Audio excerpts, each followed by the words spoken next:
Hello everyone, this is a review for highonlife. highonlife is the funniest game I've played all year long, and what a good way to close out 2022.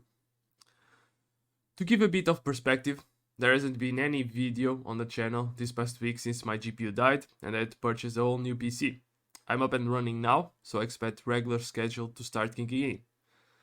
Coming back to the topic at hand, highonlife, developed by squanchgames, mostly known for VR games, have finally joined the fray of non-VR game development.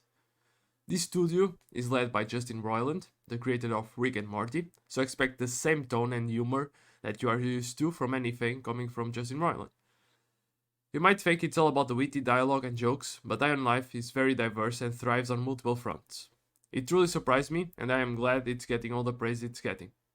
At the end of the day, it's a true video game at heart, with fantastic comedic delivery throughout its 15-hour-ish campaign. So, let's find out how highonlife did across the different sections, shall we? On NPCs and characters, squanchgames describe highonlife as fresh out of high school with no job and no ambition. You've really got nothing going for you until an alien cartel that wants to get eye of humanity invades Earth. Now, you and a team of charismatic talking guns must answer the hero's call and become the deadliest intergalactic bounty hunter the cosmos has ever seen. You'll travel to a variety of biomes and locations across the cosmos, go up against the nefarious Gargantuous and his gang of goons, collect loot, meet unique characters, and more in the latest comedy adventure from Justin Roiland. This is probably one of the best sections in highonlife, not only due to the very creative comedic dialogue, but due also to every character you meet having such a weird personality.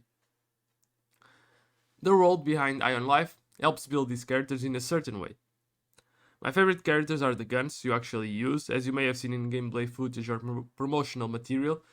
Gatlians are talking guns you'll use throughout your playthrough. Each one has different abilities and different personalities.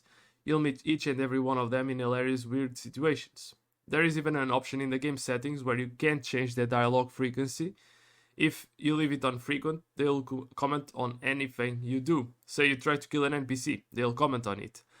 Say you start sprinting, they'll have a funny remark for that as well. Honestly, it never got repetitive, and it's hilarious that the developers thought of player habits and made the guns you use comment on those habits that normally players have in games. Every single gun and NPC you meet in this game is funny and ridiculous. There isn't a serious tone at all, and you can tell what type of game it is from the dialogue itself. Now, in terms of its story and plot, there is really nothing special about highonlife's story. I'll tell you straight out, if you are buying this to experience an enriching storyline with plenty of branching paths, then just don't waste your money. The plot is pretty simple. Aliens invaded your planet, you find an alien gun, you start taking out all the members of the alien cartel responsible for your planet's invasions, and there is really nothing more to it. It really doesn't matter that the story is so weak. All the interactions you have, be it with your guns, with NPCs you find while exploring, that's what makes highonlife truly unique, and it's clear the developers aren't afraid of hurting anyone. Be it media or any other sensitive topic, that's why this game is so divisive among reviewers. Go check the Metacritic score and the Steam score. Put them both side by side, and you'll see a lot of butthurt media reviewers at this game for spitting out facts about the game industry.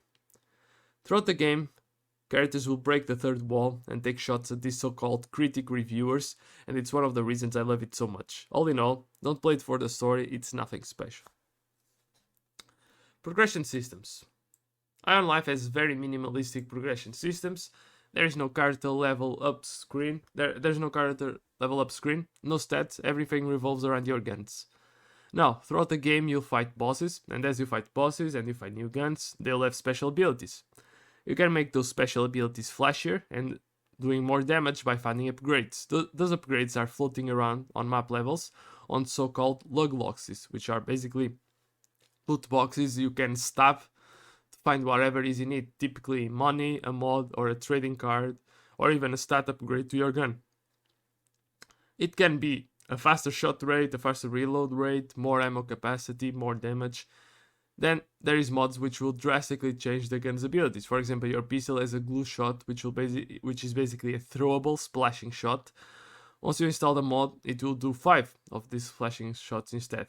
There's nothing complex here, very simplistic, but it works well. Although, if you are someone who wants a linear path to the boss and doesn't explore much, you'll find yourself without any gun upgrades. Aside from this, there is also unlockable exploration tools and traversal skills like the jetpack or the dash that become available at the shop after you have reached a certain point in the story.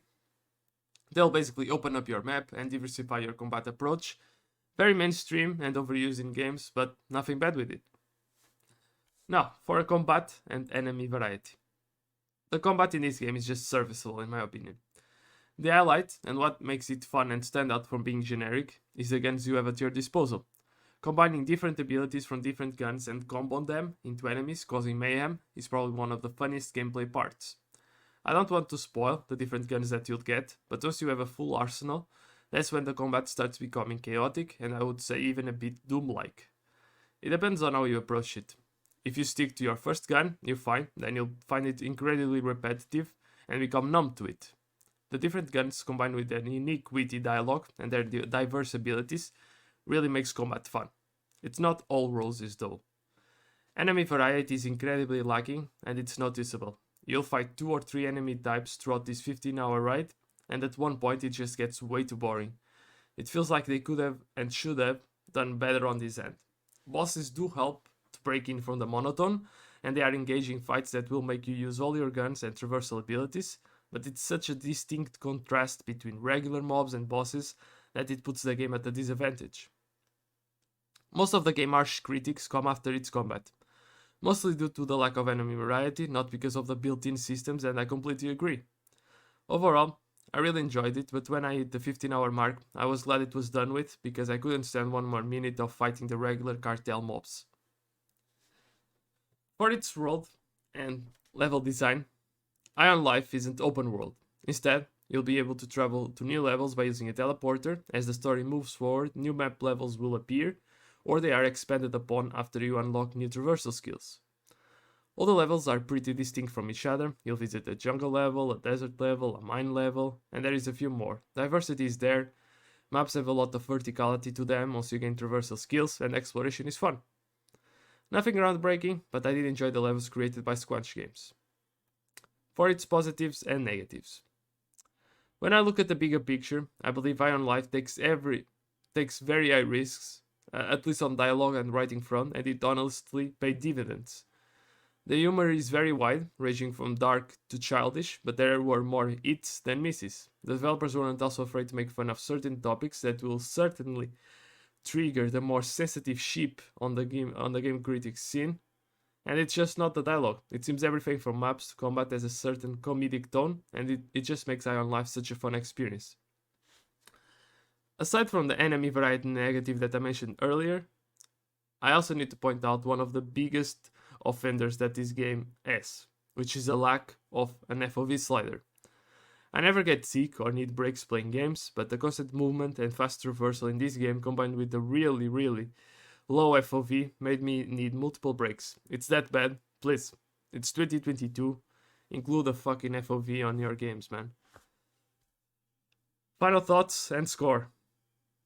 highonlife isn't very lengthy and replay value is low, at least on the short term. It also has a steep price if you aren't on Game Pass. I clocked in around 16 hours whilst grabbing every collectible and trading card. For €50, it's hard to recommend on game time alone, but I do think the uniqueness of its dialogue and the comedic approach to everything makes it worth a buy. I recommend trying it out on Game Pass first to check if the humor offered there is something you find funny. If not, I will tell you to give this game a pass since the true core of highonlife is really in its humor and comedy.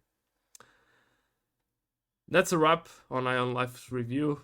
I hope that everyone enjoyed this review. I thoroughly enjoyed the game, but I think that the 15 hours, 14 hours game time is fair because it starts to get way too repetitive, with mainly due to the enemy variety and FOV. But it was a good ending to 2022 in terms of games coming out in December. Guys, see you on the next one, and I hope you enjoyed this review. Comment and like if you enjoyed the content that you saw.